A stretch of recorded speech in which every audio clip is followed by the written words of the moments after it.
Hello students, it's me Greg Gaurav Srivastava on BTA Student Made channel. पिछले lecture में मैंने intro दिया था chapter first real number class 10th maths. उसी intro को अब थोड़ा सा आगे बढ़ाते हैं कुछ अच्छे एग्जाम्पल्स के साथ, कुछ बहुत ही क्रूशियल इंपॉर्टेंट एग्जाम्पल्स के साथ। चलिए देखते हैं, जिनको मैंने बोर्ड पे पहले ही लिख रखा है। पहला, प्रूफ रूट थ्री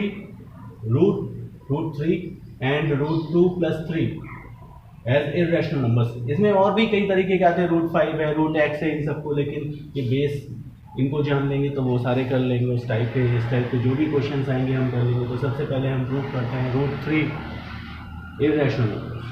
तो इसके लिए क्वेश्चन फर्स्ट देखते हैं।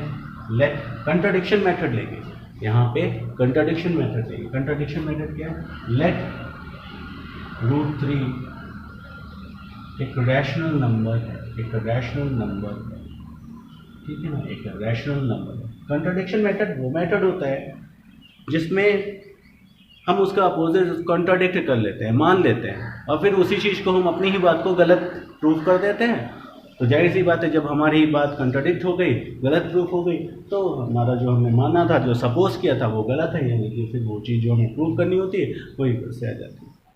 यही होता है कंट्राडिक्शन मेथड। तो लेट √3 = रैशनल नंबर। अब रैशनल नंबर कैसे लिखा जाता है आप लोगों को मालूम है, P/Q फॉर्म में, जहां पर PQ क्या है? इंटीजर एंड को प्राइम से। को प्राइम का मतलब इनके बीच केवल 1 एज ए फैक्टर है और कोई फैक्टर नहीं है अदर। साथ ही साथ Q ≠ 0। यही रैशनल नंबर का यही कैरेक्टर होता है, मालूम है आप लोगों को, पिछले लेक्चर में मैंने क्लियर करा था। अब क्या करेंगे? Squaring both side. Squaring both side. √3 whole square P/Q whole square, this becomes 3 = P² now P² = 3Q²। It means क्या हो जाएगा भाई? अगर x = a × b है तो इसका मतलब a भी इसका फैक्टर है और b भी इसका फैक्टर है, सही तो होगा। तो इसका मतलब क्या होगा? 3 भी इसका फैक्टर है और Q² भी इस P² का फैक्टर है। तो हम कह सकते हैं 3 इज फैक्टर ऑफ P²। इसका मतलब क्या हो जाएगा? Another means 3 is factor of P। भाई अगर कोई नंबर किसी के स्क्वायर का फैक्टर होगा तो उसके स्क्वायर रूट का भी फैक्टर होगा। सिंपल सी बात है। अगर 6 स्क्वायर का फैक्टर है तो 3 6 का भी फैक्टर। सिंपल है ना, समझ सकते हैं। इसको हम एक इक्वेशन का नाम देते हैं, दैट इज A। यानी कि P का जो भी फॉर्म होगा वो 3 के वे में होगा, 3 के मल्टीपल में होगा। यानी कि अब हम मान लेते हैं, यहाँ पे मान सकते हैं, लेट P = 3m।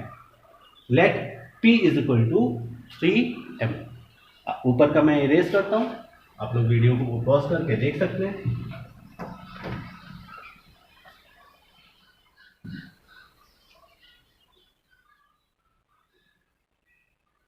ये वैल्यू P = 3m हम इस इक्वेशन में पुट कर देते हैं। P² = 3Q²। 3m² = 3Q²। मैंने बताया ना कि P को हम 3m के फॉर्म में लिख सकते हैं। m कोई अनदर इंटीजर है जहां पर, ठीक है ना भाई। इससे ये पता चल गया कि 3 तो P का फैक्टर है ही है, तो 3 तो आएगा ही मल्टीपल में, और जो भी इंटीजर आएगा वी डोंट नो, इसलिए हमने उसका नाम लिख दिया है, ठीक है ना। तो 3m² = 3Q²। ये 3 × 3 है, 3 से 3 कैंसिल हो गया। It means Q² = 3m²। Q² = 3m²। इसका मतलब क्या हो गया? बिल्कुल इसी तरीके से 3 क्या है? 3 इज फैक्टर ऑफ Q²। भाई यहाँ पे क्या था? 3 इज फैक्टर ऑफ P², यहाँ पे 3 is factor of Q²। So 3 is also factor of factor of q, ये इक्वेशन दी। शुरुआत में देखिएगा हमने क्या कहा था कि p और q को प्राइम्स है, यानी कि उनका फैक्टर को प्राइम्स वो होते हैं जिनमें केवल वन ही एज ए फैक्टर होता है कॉमन उनका, और कोई नहीं। और यहाँ पे इक्वेशन a और b से क्या निकलना है कि 3p और q दोनों का मल्टीपल है, इस वजह से इनके बीच में एक कॉमन फैक्टर भी आ जाता है 3 डेट इसका मतलब ये होता है कि p और q क्या है, को प्राइम्स नहीं है। तो हम यहाँ पे कहेंगे from equation a and b, p and q are not co-primes, जब co-primes नहीं है तो हमारी assumption ही wrong है, फिर ये रैशनल नंबर ही नहीं रह गए, है ना। सो अगर assumption जो हमने माना था, assumption is wrong, they are no more now rational number, ठीक है ना। तब ये रैशनल नंबर नहीं रहेंगे, इस वजह से क्या होगा, जब रैशनल नंबर नहीं रहेंगे तो हमारी assumption रॉन्ग है, इस वजह से हमने जो रैशनल नंबर माना था रैशनल नंबर नहीं होंगे तो ये इररेशनल नंबर होंगे। √3 is an irrational number. Clear, बहुत सिंपल कॉन्सेप्ट है। हमने क्या करा, कंट्राडिक्शन मेथड से फर्स्ट ऑफ ऑल √3 जो कि हमको इररेशनल नंबर प्रूव करना था उसको मैंने रैशनल नंबर मान लिया p/q फॉर्म में, जहाँ पे p q क्या थे, को प्राइम्स थे, इंटीजर थे, and q is not equal to 0। Then फिर हमने इस तरीके से होल स्क्वायरिंग करके 3 को p का कॉफिशिएंट बनाया और 3 को q का भी कॉफिशिएंट बनाया, और जब हमने ये दोनों का एक कॉमन कॉफिशिएंट इंसर्ट कर दिया, प्रोड्यूस कर दिया, तो जाहिर सी बात है यह हो गया, है ना। जाहिर सी बात है कि अब ये को प्राइम नहीं रह गए, तो हमारी एजम्पशन ही रॉन्ग हो गई रैशनल नंबर मानने की, इस वजह से क्या होगा, √3 इज एन इररेशनल नंबर। अब कंसंट्रेट करते हैं इसी के दूसरे क्वेश्चन पे, √2 + √3 हमको इररेशनल नंबर प्रूव करना है।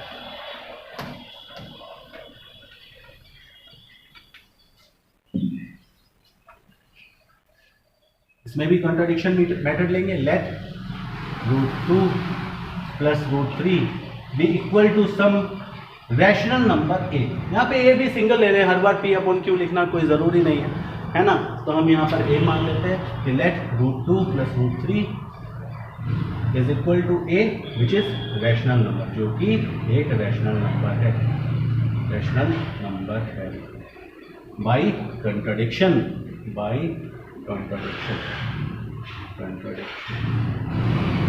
हम मान लेते हैं, ठीक है ना। अब क्या करते हैं, √2 a - √3 इसको या इसको किसी में से किसी एक चीज को हम उस तरफ ले जाते हैं, ठीक है ना, और दोनों तरफ होल स्क्वायर करते हैं, तो ये कितना हो जाएगा, 2a² + 3 - 2√3a, ये हो गया, इस तरफ आ गया 2√3a = a², 2 इस तरफ आ गया तो ये 1 हो गया, माइनस में आ गया, ये इधर आया तो प्लस में हो गया और ये इधर आया तो माइनस में हो गया, इसलिए ये a² + 1 हो गया। That means √3 = a² + 1/2a। We can write √3 = a² + 1/2a, ठीक है ना, ये हो गया। और ये क्या है, ये हमारे क्या, ये भाई रैशनल नंबर है, rational number plus rational number को अगर हम इस इक्वेशन में रखें तो इसका आउटपुट भी रैशनल नंबर आएगा, और ये भी रैशनल नंबर है। रैशनल नंबर को रैशनल नंबर से डिवाइड करते हैं तो रैशनल नंबर आता है, मीन्स होल थिंग्स क्या है कि ये सब पूरा क्या होगा, रैशनल नंबर, ये क्या है, रैशनल नंबर। और हम पिछले क्वेश्चन में प्रूव कर चुके हैं कि √3 क्या है, इररेशनल नंबर। फिर वही चीज आ जाती है, कंट्राडिक्शन आ जाता है कि irrational number can never be equal to rational number. We have to mention there, हमको लिखना पड़ेगा क्वेश्चन में कि an irrational number can not equal to rational number can not be equal to rational number and irrational number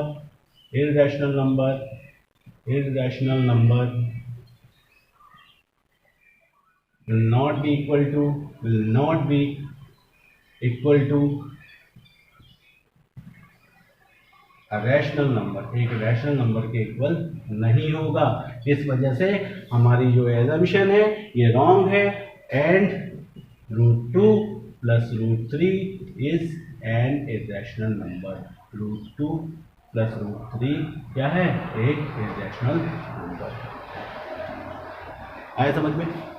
अब next question पे, ये थोड़ा सा अलग टाइप का प्रूविंग है, इसमें यूक्लिड लेम्मा का भी यूज़ होता है। ठीक है, यूक्लिड लेम्मा पिछले लेक्चर में मैंने बताया, जिन लोगों ने नहीं देखा है वो प्लीज़ पिछला लेक्चर हम मेरा देखें, उसमें यूक्लिड लेम्मा के बारे में सारी चीज़ें पता चल जाएंगी। Next question, show that square of an odd positive, ध्यान रखना ये लाइन बहुत इंपॉर्टेंट है, odd positive integer is of the form of 8m + 1 for some whole number m, और यहाँ पे स्क्वायर भी है।